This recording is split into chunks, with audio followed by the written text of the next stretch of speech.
আসসালামু আলাইকুম। চলে আসলাম গ্রিন এয়ার XYZ-এর পক্ষ থেকে নতুন আর একটা ভিডিও নিয়ে আপনাদের সামনে। আমরা একটা ইনভার্টার ওয়ালপুলের এসি 1.5 টন। তো এটার কম্প্রেসার সমস্যা, পাম্পিং সমস্যা। তো আমরা মেশিনটার কম্প্রেসারটা আউট হতে খুলে আউট করেছি। যেটা যে কম্প্রেসারটা ছিল, এই যে কম্প্রেসারটা ছিল এই অবস্থা, GMCC 32 নম্বর গ্যাসের।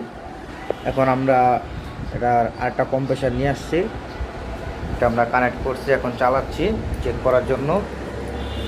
এই কম্প্রেসারটা হারগিলার, ঠিক আছে, 32 + 410 দুইটা গ্যাসেই আপনি ইউজ করতে পারবেন।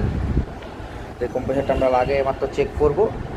চেক করে এরা সম্পূর্ণ কাজটা আপনাদেরকে আমাদের পেজে ভিডিওতে আপলোড করব, ঠান্ডা কীরকম কী হচ্ছে আসল বিষয়।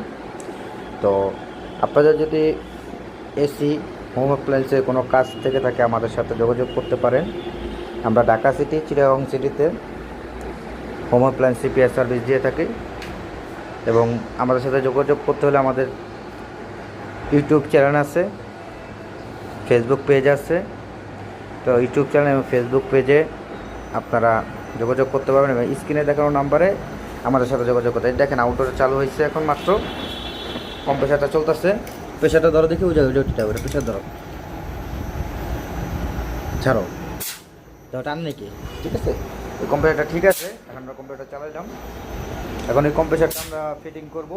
ফিটিং করে আউটডোরটা ওয়াশ করে, এই যে ইনডোর চলতেছে দেখেন, ওয়াশ করে জিনিসটা কমপ্লিট করে দেবো।